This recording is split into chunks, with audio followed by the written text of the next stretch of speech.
εδώ με τον Πυγμαλίον Δαδακαρίδη, στο Καλησπέρα, Θέατρο Γιάννα, στο οποίο παίζει το έργο «Κατάδικος μου». Μάλιστα. Πες μου λίγο για το έργο. Το έργο είναι καταρχήν νέο ελληνικό, το γράψανε τρεις φίλοι, η Ελένη Ράντου, η Σάρα Γανωτή και ο Νίκος Σταυρακούδης. Τιμήθηκε με το βραβείο Κουν καλύτερου νέου ελληνικού έργου πέρσι. Το σκηνοθέτησε ο Γιώργος Οπαλούμπης και με ένα υπέροχο cast συνεργατών, όπως είναι η Ελένη Ράντου, ο Μιχάλης ο Γιατρόπουλος, ο Δημήτρης ο Καπετανάκος, ο Ορφέας ο Αυγουστίδης και ο Μπάμπης ο Γιωτόπουλος. Αρχίσαμε σιγά σιγά να σκεγγραφούμε και να φτιάχνουμε τα συναισθήματα που περιέχει πρώτα το έργο. Το έργο ουσιαστικά βασίζεται πάνω στη φοβία στην οποία δημιουργούν οι ανθρώπινες σχέσεις, η κρίση ίδια, το οικονομικό κατεστημένο και η μικρότητα που έχουμε και λίγο η ηθογραφία των Ελλήνων, του νεοέλληνα του σημαίνου. Εμπεριέχει το μεταναστευτικό ουσιαστικά κίνημα το οποίο έχει έρθει στην Ελλάδα και προσπαθεί να βιοποριστεί και να ζήσει, τη φοβία αλλά και την εκμετάλλευση που έχουμε απέναντι σε αυτό, την ίδια την εκμετάλλευση που προκαλούν οι ίδιοι μεταξύ τους και την πραγματικά βαθιά ανθρώπινη αγάπη που έχει ένα ζευγάρι το οποίο περνάει από τις φορτούνες που περνάνε όλες οι ανθρώπινες σχέσεις. Υπάρχει αγάπη, όντως. Ή υπάρχει σχέση εξάρτησης? Για το έργο μιλάμε Ναι. πάντα. Για το έργο νομίζω η βαθιά αγάπη μεταβάλλεται και αλλάζει και γίνεται στο συγκεκριμένο έργο μια βαθιά εξάρτηση. Ένα ησυχαστήριο, ένα λιμάνι και μια επίδραση που έχει ο ένας στον άλλον, μεγαλώνοντας τη ζωή τους και αντιμετωπίζοντας και οι ίδιοι προσωπικά τις φοβίες που έχουν, είτε της μοναξιάς, είτε της οικογένειας, είτε της συμπεριφοράς μεταξύ τους, είτε όλα αυτά που ζει ένα ανθρώπινο ελληνικό ζευγάρι. Το έργο παίζεται για τρίτη συνεχόμενη χρονιά. Μάλιστα. Ποιοι θεωρείς ότι είναι οι παράγοντες που το κρατάνε ζωντανό, ας πούμε? Είναι καταρχήν ένα ζωντανό έργο, είναι ρεαλισμός. Δεν μπορείς να ξεφύγεις από αυτό το πράγμα. Καταρχήν δεν νομίζω ότι θα ήθελα να ξεφύγω από αυτό. Δηλαδή δεν έχω επιλέξει ποτέ κάτι στη ζωή μου και λέω θα ξεφύγω. Δεν θέλω να είμαι εκεί, βαριέμαι, δεν θέλω να το κάνω, ποτέ δεν το έχω πει. Αλλά εννοώ ότι δεν μπορείς να ξεφύγεις γιατί ο ένας ουσιαστικά βοηθάει τον άλλον και γι' αυτό πιστεύω ότι για το θέατρο, ακόμα και μονόλογο να έχεις, είναι μια ομαδική δουλειά μεταξύ ανθρώπινων συναισθημάτων και εμπιστοσύνης που προσφέρουν στον άλλον, να ξαναεπαναφέρεις την παράσταση στο επίπεδο το οποίο θα πρέπει καθημερινά να παίζεται. Εγώ αυτό που ήθελα να πω είναι, ρε παιδί μου, ότι αυτή την παράσταση έχω δει και τα 3 χρόνια. Μία φορά κάθε χρόνο. Ωραία. Έρχομαι γιατί βλέπω να την εμπεδώσω σιγά σιγά.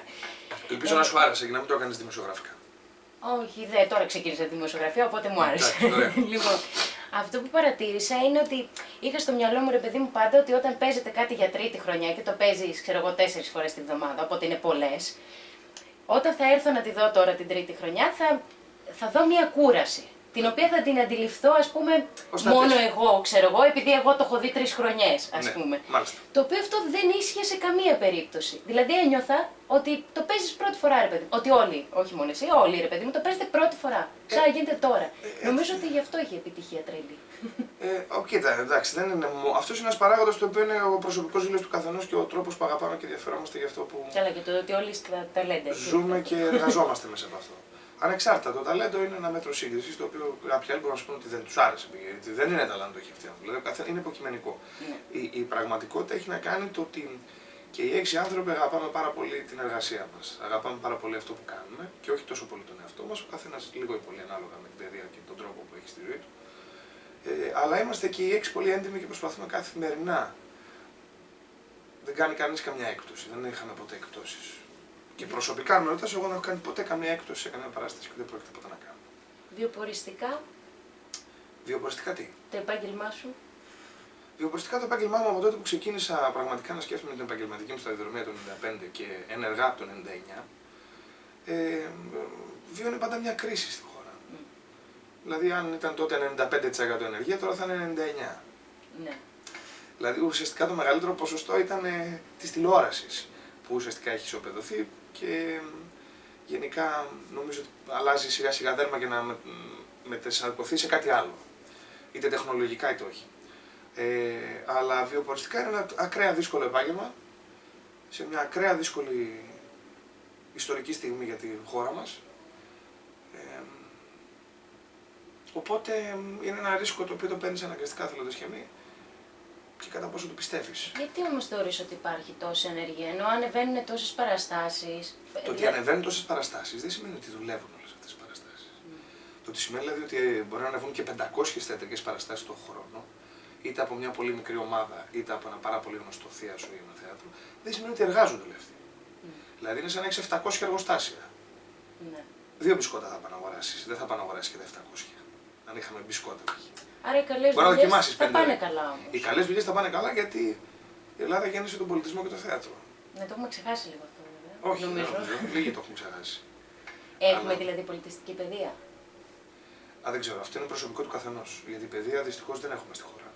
Και έχει ισοπεδωθεί με τα πράγματα που έχουν γίνει κατά καιρού. Οι ίδιοι όμω είναι οι άνθρωποι και οι άνθρωποι που προσπαθούν από αυτό αποκτούν παιδεία. Η γνώση κερδίζεται, δεν σταματά ποτέ να μαθαίνει. Αν θε. Αν δεν θε, δεν μαθαίνει. Εγώ βλέπω τώρα ας πούμε, ότι ο κόσμος με τις προσφορές και με αυτά που υπάρχουν στα θέατρα, γιατί είναι ένα ακριβό ας πούμε σπορ το θέατρο. Δηλαδή, αν ο άλλος του αρέσει το θέατρο και θέλει να πηγαίνει ας πούμε, μια φορά την εβδομάδα, και είναι για άτομο. Ναι, άμα δηλαδή, άμα του αρέσει κάθε μέρα να βγαίνει στα μπουζούκια, να πηγαίνει στα μπαρ και στα δεξιά-αριστερά. Α, όχι, εντάξει, δεν το συγκρίνουμε με αυτό. Είναι τι επιλέγει ο καθένα να διασκεδάσει. Δεν του κατακρίνω του ανθρώπου. Ο καθένα έχει επειδή δημοκρατία έχουμε και επιλογή ο καθένα να κάνει ό,τι θέλει. Αλλά στο πρακτικό κομμάτι δεν νομίζω ότι είναι ακριβώ σπορ το θέατρο. Ναι. Αν σκεφτεί, είναι απλά τα πάντα γύρω-γύρω ακριβά. Και ο μισθός λίγος. Νομίζω ότι είναι φτηνό το θέατρο στη χώρα μα. Αν πα στην Αγγλία θα δώσει 60 λίρες να πει μια παράσταση αντίστοιχη π.χ. Όπου οι 60 λίρες μεταφράζονται σε 100 ευρώ. Ναι. Απλά επειδή είναι Λονδίνο, νομίζουμε ότι έτσι πρέπει να είναι. Ναι. Πρακτικά λοιπόν είναι νομίζω πολύ φτηνό. Αν πραγματικά καθίσεις και κοστολογήσεις πόσο Ναι, κοστίζει εντάξει, μια τέτοια αυτό, άμα θεατρική το πας. παράσταση και παραγωγή να δημιουργηθεί και να φτιαχτεί και να γίνει, θα μου πεις, ανέβασε το 25 ευρώ αμέσως τώρα. Εσύ είσαι από τους τυχερούς νομίζω, κάνεις και θέατρο και τηλεόραση Μάλιστα. αυτή τη στιγμή. Πώς πάει η σειρά? Η σειρά νομίζω πάει καλά. Πολλές φορές εύχεσαι, ξέρεις, η τηλεόραση έχει ένα περίεργο πράγμα, εύχεσαι κάτι να κυλήσει και γίνεται ένας χαμός και μετά εύχεσαι και κάτι να ξανακυλήσει και τελικά δεν πάει. Και αυτό είναι μια ομαδική δουλειά. Από τους ανθρώπους που επιλέγουν την ίδια τη σειρά, τους σεναριογράφους, τον σκηνοθέτη, τους ηθοποιούς, την αισθητική, τον διευθυντή φωτογραφίας, όλοι αυτοί εμπεριέχουν στην ομάδα. Οπότε εκεί καταλαβαίνεις ουσιαστικά το τελικό και το αποτέλεσμα και την διαθεσιμότητα που έχει ο καθένας απέναντι σε αυτό και την αγάπη. Νομίζω η σειρά πάει καλά. Δεν έγινε, ξέρω εγώ, ποτέ η επιτυχία που έκανε το 50-50 π.χ. Αλλά. Συγγνώμη. Αλλά πάει καλά. Νομίζω πολλές φορές το βλέπεις και στις επαναλήψεις αυτό. Δηλαδή παίζεις στις επαναλήψεις να πηγαίνει καλύτερα η σειρά από ό,τι πηγαίνει όταν παίζεται πρώτη φορά. Ναι, γιατί ξέρεις τι, έτσι όπως είναι τα πράγματα, οι άνθρωποι έχουν πάρα πολύ χρόνο, δεν έχουν διάθεση πια να δουν τηλεόραση. Περισσότεροι βλέπουν ίντερνετ και το βλέπεις ουσιαστικά μετέπειτα τις ώρες που ξεκουράζεσαι, πάνω έχεις τηλεόραση. Δηλαδή, ο Μπέκας, η ιστορία του αστυνομικού Μπέκα, την πρώτη χρονιά δεν ήταν επιτυχία που παίχτηκε. Το καλοκαίρι που παίχτηκε επανάληψη και μετά, ο κόσμος είχε ελεύθερο, έγινε άλλη μια κλασική επιτυχία της ελληνικής τηλεόρασης. Έχεις παίξει επιτυχίες όμως. Δόξα τω Θεώ, αρκετές, ναι. Όταν σου προσφέρουν ένα ρόλο, ας πούμε, για να πεις το ναι, τι κριτήρια πρέπει να έχει? Να με πείθει ο καμβάς, το παραμύθι, το κείμενο. Και μετέπειτα οι συνεργασίες με τους ανθρώπους να είναι άνθρωποι που θαυμάζω και πραγματικά να θέλω να μάθω κάτι από αυτούς. Να είναι λίγο καλύτεροι. Αυτό είναι ένα καλό. Δεν ξέρω. Όχι, είναι καλό. Έτσι πως το σκέφτηκα, δεν το έχω σκεφτεί ποτέ. Ναι, τώρα είσαι καλύτερος. Δεν έχει καμιά άποψη. Ο σκοπός είναι κάθε φορά να ξεφεύγεις, να προχωράς, να κάνεις κάτι διαφορετικό, κάτι παραπάνω. Ακόμα και να μην είναι κάποιοι καλύτεροι σου, πάλι η γνώση ίδια θα σε πάει και θα σε μάθει σε κάτι καινούριο ή κάτι διαφορετικό. Αν θες να μάθεις και αν αγαπάς με ανιδιοτέλεια αυτό που κάνεις. Και τώρα έχουν αρχίσει και γίνονται παραγωγές σε σύριαλ, ρε παιδί μου. Έχει σταματήσει ένα διάστημα. Δεν είναι μόνο ηθοποιοί. Είναι από πίσω 150 άνθρωποι που περνάνε στην σειρά. Είναι 150 οικογένειες ξεχωριστές, ο καθένας μια ειδικότητά του. Όλοι αυτοί οι άνθρωποι τόσο καιρό δεινοπαθούν. Όπως χιλιάδες συμπολίτες μας και συνάνθρωποι μας. Δηλαδή είναι μια ομάδα 300 ανθρώπων σχεδόν σε κάθε σειρά. Από τον μεγάλο παραγωγό μέχρι τον τελευταίο που κουβαλάει μια κουτά. Όλοι αυτοί οι άνθρωποι έχουν οικογένειες, στόματα, παιδιά, ανάγκες. Οπότε είναι πάλι μια μεγάλη ομάδα. Αυτό που λέγανε για τα υψηλά κέρδη της τηλεόρασης ισχύει? και κάποιες εποχές για τα πολύ μεγάλα ονόματα της τότε εποχής. Αλλά δεν ξέρω τι σημαίνει υψηλό. Δηλαδή εδώ παίρνει ο Κριστιάνο Ρονάλντο 100 εκατομμύρια αυτό το χρόνο δεν κλέψε μια μπάλα. Δηλαδή τώρα κάτσε να σχολιάζει τον Φιλιππίδη και τον Πέζο επειδή πήραν κάποια χρήματα παραπάνω. Επειδή 30 χρόνια αφοσιώθησε αυτό το πράγμα. Δηλαδή, ξέρεις, ή πώς το συγκρίνεις, πάρα πολύ γνωστούς και πολύ αγαπητούς στον κόσμο για όλους τους ηθοποιούς. Δηλαδή τι συγκρίνουν, δεν κατάλαβα. Αυτή είναι η μικρότητα η δικιά μας. Πληρωνόμαστε πολύ λίγα σε σύγκριση που έχει με την Ιταλία. Και τώρα υπάρχει και καινούριο, λέει 3,52 η ώρα. Ναι, και στην Ιταλία παίρνει ο πρωταγωνιστής του Μπέκα του αντίστοιχου 180.000 ευρώ το επεισόδιο. Οπότε. Γιατί πήγε στην Ιταλία και στην Ελλάδα. Γιατί είμαι Έλληνας. Να είναι καλά να τα χαίρονται. Θα έφευγες ποτέ από εδώ. Αν είχα μια προοπτική εξέλιξη στη δουλειά μου σε αυτό που κάνω και αγαπάω, πολύ σημαντική, μπορεί και να δοκίμαζα να φύγω. Ναι. Να δοκιμάσω να φύγω χωρίς να ξέρω να πάω με ένα άγνωστο πράγμα, δεν θέλω να πάω γιατί αγαπάω τη χώρα μου και αγαπάω και τη δουλειά μου εδώ. Ήταν πολύ ξεκάθαρη επιλογή μου στα 19.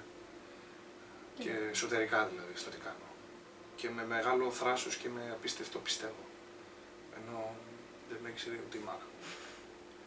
Οπότε τότε αντίστοιχα το έκανα με πολύ μεγάλη πίστη. Και βέβαια με τεράστιο, τα πρώτα 5 χρόνια ήταν πάρα πολύ δύσκολο. Δύο προστικά και πολλά. Η οικογένεια μου δεν έχει πάρα πολλά χρήματα, έχει normal, κάτω της μέσης τάξης οικογένεια. Νοητικά, τρομερά και η άνθρωποι, ναι, και η παιδεία τους, αλλά δεν έχω ποτέ πολλά χρήματα, οπότε δυσκολεύτηκα πάρα πολύ. Έκανα και παράλληλες δουλειές άλλες, αλλά. Είναι άμα το θες και τα αγαπάς, ρε παιδί μου, και πεις μόνης. Εντάξει, και φυσικά να καταλαβαίνεις ότι μπορείς να έχεις μια έφεση σε αυτό. Να αρχίσεις να έχεις το γνώθι σε αυτό, να αναγνωρίσεις. Γιατί περισσότεροι στην Ελλάδα θέλουν να γίνουν ηθοποιοί τραγουδιστές χωρίς να έχουν τον λόγο. Χωρίς να έχουν το γιατί. Κάποιοι επειδή είναι πολύ όμορφος, κάποιοι επειδή είναι πολύ άσχημοι, κάποιοι επειδή οτιδήποτε.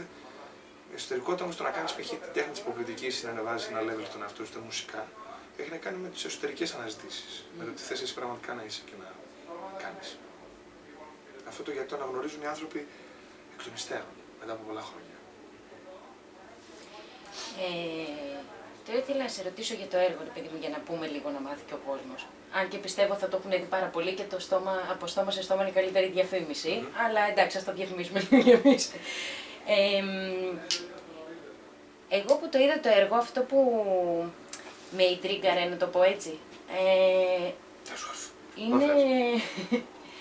είναι το ότι ναι, μεν υπάρχει ο φόβος για το μετανάστη και όλα αυτά, ρε παιδί μου, αλλά εμένα αυτό που με συγκλώνησε είναι η ελευθερία. Η ελευθερία του ανθρώπου. Δηλαδή το πώς νιώθεις εσύ ελεύθερος. Δεν είσαι ελεύθερος. Σε μια πόλη μέσα δεν είσαι ελεύθερος. Ναι, νομίζω ότι ο φόβος. Δεν ξέρεις τι είναι και τι σημαίνει ελευθερία στον καθένα. Τι είναι ελευθερία για σένα. Ελευθερία για σένα θα μπορούσε να είναι να μην έχουμε σύνορα, να κυκλοφορείς γυμνή στους δρόμους, να μην έχει κανείς ρούχα. Δηλαδή η ελευθερία είναι κάτι λίγο. Ελευθερία πρέπει να υπάρχει καταρχήν στη σκέψη, στο λόγο, στη γνώση και στην επιλογή. Ο φόβος. Και ο φόβος είναι συνήθως του ανθρώπου. Πρέπει να υπάρχει ελεύθερο. Το πώς αντιλαμβάνεται ο καθένας και χαλιναγωγεί το φόβο του έχει να κάνει προσωπικά με τι παιδεία φέρει και το πόσο γνωρίζει ο ίδιος τον εαυτό του. Ναι, δεν μας σταματάει όμως λίγο την ελευθερία φόβου σε πολλά πράγματα. Τότε μάλλον δεν θα πρέπει να κάνεις τον инστικτό σου οδηγεί σωστά και δεν θα πρέπει να κάνεις αυτό που έχεις επιλέξει. Αν το φοβάσαι τόσο. Ναι. Και αν δεν θες να πολεμήσεις το φόβο σου γι' αυτό. Που φοβόμαστε τους ανθρώπους όμως. Δηλαδή τον φοβόμαστε το μετανάστη, ρε παιδί μου. Δεν κοιτάμε ποτέ πίσω από αυτό. Κοίταξε να δεις. Φοβόμαστε το μετανάστη. Αυτό είναι και ένα τεράστιο πράγμα το οποίο ξεκινάει. Αν είμαστε μια χώρα π.χ. σε τη Γερμανία, σε τη Γαλλία, σε την Αγγλία, σε την Αμερική. Οι οποίοι και αυτοί έχουν 2 πραγίες και 10 πράγματα τέτοια. Αλλά έχουν και αυστηρά κριτήρια τις περισσότερες φορές. Δεν είμαστε τόσο χύμα. Δεν θα είχαμε επιτρέψει και σε τόσους κακούς ανθρώπους να μπουν στη χώρα μας. Γιατί προφανώς υπήρχαν και κάποιοι άνθρωποι που ήταν πραγματικά κακοί. Ήταν εγκληματίες. Πήγαν από τη φυλακή, ξέρω εγώ, που ζούσαν και ήρθαν εδώ. Τι να του πεις αυτό. Και στη χώρα το ίδιο έκανα. Μη σου τύχει που λένε. Αλλά εντάξει, είμαστε και ένας λαός οι οποίοι πρώτοι ξωστρακίζαμε ανθρώπους και πρώτοι λέγαμε πας με Έλλην βάρβαρος γιατί δεν γνωρίζαν τη γλώσσα. Πας με Έλλην βάρβαρος δεν σημαίνει ότι κάποιοι είναι Έλληνες. Αυτοί που δεν αναγνωρίζουν να διαβάζουν την πινακίδα στα ελληνικά είναι βάρβαροι. Έχοντας τη γνώση, αυτό ουσιαστικά κάναμε. Οπότε είμαστε ένας λαός που είμαστε λίγο ρατσιστές και της ταμπέλας. Ναι, αυτό το έχουμε σε όλα, δεν το έχουμε μόνο στους μετανάστες βέβαια. Το έχουμε στα πάντα, ρε παιδί μου, έτσι δεν είμαστε το λίγο της ταμπέλας. Από τα πάντα, από τα όλα, μέχρι και τη γειτονιά. Από τα αμάξι, από το παπούτσι, από το ρούχο, από πολλά. Εσένα τι σε φοβίζει? να χάσω το μυαλό μου. Να μην έχω συνείδηση. Αν και πάλι δεν θα με ενδιαφέρει, γιατί δεν θα ξέρω τι θα μου πει. Αλλά απ' την άλλη, επειδή έχω αναγνωρίσει τόσο όμορφα πράγματα γύρω μου και τόσο ωραίες στιγμές και τόσο ωραία συναισθήματα και τόσο ωραίους ανθρώπους, καταστάσεις, την ίδια τη ζωή που την αγαπάω και τη λατρεύω. Αυτό νομίζω. Παλιά είχα μια φοβία και το είχα δηλώσει κιόλας ότι δεν θα ήθελα να πεθάνω μόνος μου. Αλλά και πάλι το μόνος μου είναι σχετικό γιατί μόνος μου ήρθα. Οπότε αυτό είναι και μια εξέλιξη με τα χρόνια που αρχίζω για να αναγνωρίζω και καταλαβαίνω ότι θα κάνω κάτι διαφορετικό. Εντάξει, ήρθες σε μια οικογένεια, ήρθες. Ναι, εντάξει, ξέρεις, η αίσθηση του να ολοκληρωθείς σε πολλά πράγματα τα οποία υπάρχουν ως πρότυπα στην κοινωνία μας. Προσωπική ζωή και θέατρο είναι δύσκολα μαζί. Πάρα πολύ. Ναι. Από θέμα χρόνου μόνο. Όχι, νομίζω και από θέμα παιδείας του κάθε ανθρώπου που είναι δίπλα σου κάθε φορά. Το θέατρο είναι μια υπέροχη, καταπληκτική και όταν γίνεται σωστά ονειρική εργασία, αλλά δεν πας Σαββατοκύριακα πουθενά, δεν έχεις εύκολες καταστάσεις, οπότε αντίστοιχα οι άνθρωποι που είναι δίπλα σου θα πρέπει να συντονιστούν σε εισαγωγικά με το πρόγραμμα σου. Τελειώνεις 12 το βράδυ, όμως ξυπνάει το πρωί κοιμάται. Οπότε αρχίζεις εκεί και έχεις διάφορα άλλα θέματα, ξέρεις, λίγο τη ζωή, τα οποία είναι ανθρώπινα. Γιατί πρέπει να έχεις ανθρώπινη επαφή με τον άλλο. Αυτό που λέμε είναι σχέση. Στη δημοσιότητα σε χαλάει κάτι? Η παιδεία των υπολείπων ανθρώπων που καμιά φορά μπορεί να ξεφύγουν, αλλά μέχρι εκεί. Πρακτικά δεν ξέρεις πώς να το διαχειριστείς. Όταν σου συμβαίνει, περνάς ένα διάστημα το οποίο αρχίζεις και σε μαθαίνεις κάποια άλλα πράγματα, καταλαβαίνεις δικές σου ανασφάλειες και δικές σου ιστορίες. Αλλά πια δεν μου φοβίζει κάτι. Για διακρισία, ίσως. Και έλλειψη σεβασμού μέχρι εκεί. Ωραία. Πες μας ποιες μέρες παίζεις, ποιες ώρες παίζεις. Τετάρτη, Πέμπτη, Παρασκευή, Σάββατο, Κυριακή. Ωραία, full πρόγραμμα. Full πρόγραμμα στο Θέατρο Γιάννα, μία παράσταση καθημερινά. Τετάρτη, Πέμπτη στις 8, Πέμπτη, Παρασκευή, Σάββατο στις 9 και την Κυριακή στις 7.30. Ωραία, σε ευχαριστώ πάρα πολύ. Εγώ, καλή χρονιά. Εύχομαι να πάνε όλα καλά. Να είσαι καλά και σε εσένα. Περαστικά. Επίσης,